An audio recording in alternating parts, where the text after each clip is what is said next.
Can you hear me? Okay. I'm Jane Zilch. My cousin talks to dead people.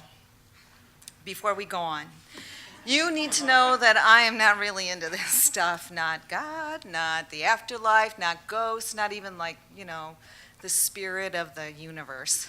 I'm the kind of person who reads books like You Are Not So Smart, which is about 48 ways that we delude ourselves into having stupid beliefs that make us feel wise. I was reading this book when my sister and I went to Santa Barbara last February for a week's vacation. We have a cousin, Kat, who lives there, and we'd been watching the December wildfires and the January mudslides with great interest, hoping that our Airbnb and our cousin Kat wouldn't be wiped out before we got there. Now, my mother had been hinting that there was something woo-woo going on with Kat. She was healing people or something.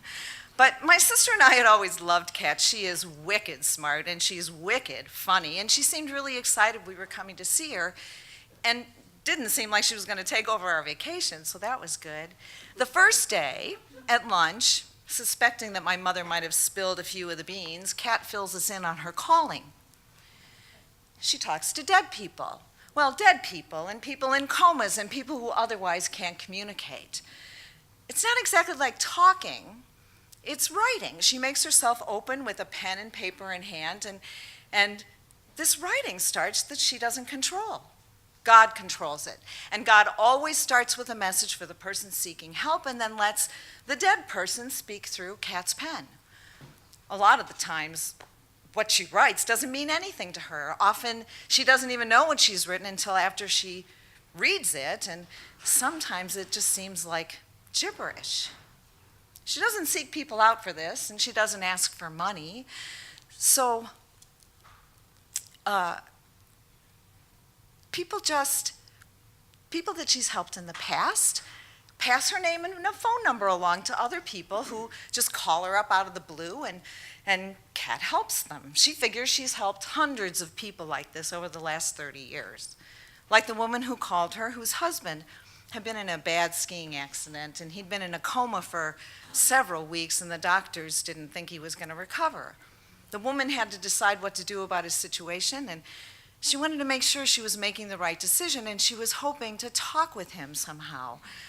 So Kat says, let's try the writing. So they try the writing, and all of these personal details about their life together start coming out, like a pair of earrings that he bought her, her favorite flower, a vacation they took together. And then the woman tells her that she really wants to bring the man home. She wants to prolong his life. But the man says, through the writing, of course, that he really wants to die peacefully and naturally, and he doesn't want his home to be a place that his children remember as the place their father died, and he wants to go to hospice. So they go back and forth, these long conversations, more of these personal details that Kat couldn't possibly know, and finally the woman is convinced, and the man dies peacefully in hospice. Now, the woman wants to publish a book about their love, which is so great that across the divide through Kat's pen. Kat's a little annoyed with this woman. She thinks she's missing the point. And so it turns out, does the now dead husband, who's been trying to get the woman to see these messages from God. But she's all caught up in the romance. So I talk to dead people, Kat says. Big deal. The really big deal is that God is using me to pass along these messages.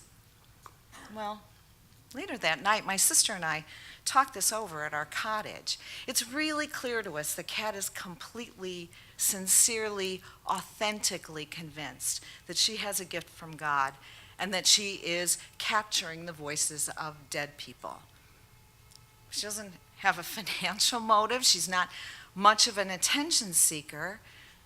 So what's going on here? My theory is that she's tapped into some deep well of empathy, and she's written what she believes the man would have wanted.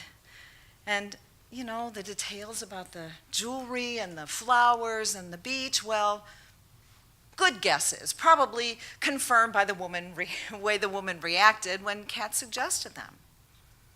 So the next day I asked Kat if she ever refuses to help someone. Well, once she says, there was a woman who called her whose boyfriend had been killed in a car accident. And so the writing starts while she's on the telephone. But the guy's being really terse, which I guess isn't that unusual in this kind of thing, but he's being really terse, and he's only giving her a word at a time, or 2-word phrases. One of them is wheel wells. Over and over again, Kat remembers, wheel wells. So she passes this information along to the woman, who calls her a few days later to say that they examined the car and they found a very valuable necklace in one of the wheel wells. Well, the woman is very grateful. She wants to know if Kat's got anything else for her. Does she know where there's a particular package, for example? And Kat starts to get a little creeped out. She thinks maybe there's something criminal going on here. The man was murdered or something. And I'm thinking, yeah, what is this about? Which is when the book comes in handy. Confirmation bias. We pay attention to information that confirms what we believe and ignore information that challenges our preconceived notions. Kat knew the guy was killed in a car accident. She could have been writing down a long list of car parts. But the wheel well is where the necklace was found, so wheel well is what she remembers. Then she tells us about a little girl, 4 years old, severely disabled, can't even speak. Her parents have had to do everything for her whole life. When Kat arrives at their house, the little girl is sitting there in a sweet little outfit, and her hair is done in these beautiful little braids, and she smells like lavender. The mother says, oh yeah, we bathe her in lavender all the time. Lavender is her favorite scent. So Kat starts the writing, and the little girl wants to tell her parents how grateful she is for the care they've taken of her all her life. And she says, tell my mommy I'd give her 1,000,000 hugs. And the parents burst into tears. Just that morning when they were bathing her, the mother said to the little girl, I'll give you 1,000,000 kisses. And the father said, and I'll give you 1,000,000 hugs. How could Kat know that? The Texas sharpshooter fallacy. We tend to ignore random chance when the result seems meaningful. So it's just by random chance, could have been, that Kat wrote this down. I mean, it's such a common exchange. I don't even have children, and I know I've heard it at least 1,000,000 times. So, a couple of weeks later, Kat and her husband and daughter are driving down the road, and Kat smells lavender. She says to her husband and daughter, do you smell lavender? And they smell it too. So you know what's coming. That was the day the little girl died. How could Kat know that? Apophenia. The belief that some coincidences are so miraculous that they must be meaningful. It was a coincidence. She smelled lavender. But this is a point in Kat's stories that the book starts to fail me. She tells us that she's been contacted by someone who says he's died in the Montecito mudslides. The Montecito is in Santa Barbara County, not very far from where Kat lives. It's a man in his 30s, and he's very persistent. He wants to be found. He's still lost in the mud. But he only talks in this cryptic way with images and riddles, like the image of a tree and the color of a car caught in a wreck of debris. And he says to her, pin it, which she doesn't understand. And then he gives her a string of numbers and letters, and she doesn't get that either. At that point in time, there were still about 15 people missing in the mudslides, and Kat really wanted to help any way that she could. So she called a cop she knows on the Santa Barbara police force and gives him all the information she has. And a few days later, the cop calls her back and says, hey, thanks a lot. We found a man in his 30s in the mud. His name is Pinit Sutithepa. And that GPS address you gave us put the search team within about 30 feet of where the man's body was found. Kat says she didn't know it was his GPS address. Book is failing me. But I don't know, she's a brilliant woman. She's got a prodigious memory. Maybe she saw this GPS address somewhere and it kind of got lodged in her unconscious and it just came out when she was writing. That could happen, couldn't it?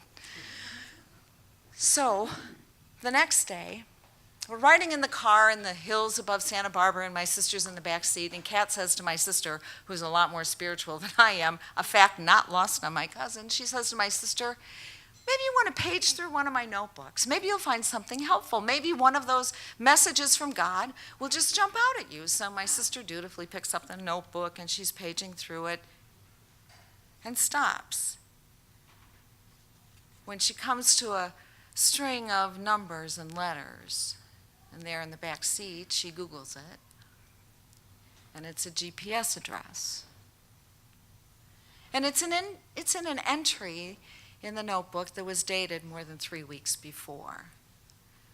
That night when we look up articles about people found and people missing in the mudslides, we find the article about Pinit Sutithepa, and it's dated a couple of days after that entry with the numbers and letters. And then Kat tells us that Pinit is back and he's being really persistent. His 3-year-old daughter, Lydia, is still missing. Her mother survived and is really distraught, and Pinit really wants his daughter to be found. But he's still talking in riddles. He keeps singing the first couple of lines of Rockabye Baby over and over again. Kat says, wait a minute. They're looking in the wrong place. They're looking on the ground. I mean, think about it. This mudslide comes barreling down the mountain. There's got to be stuff flying all over the place. Rockabye baby in the treetops. They need to look up. I think that baby's in a tree. Thank you.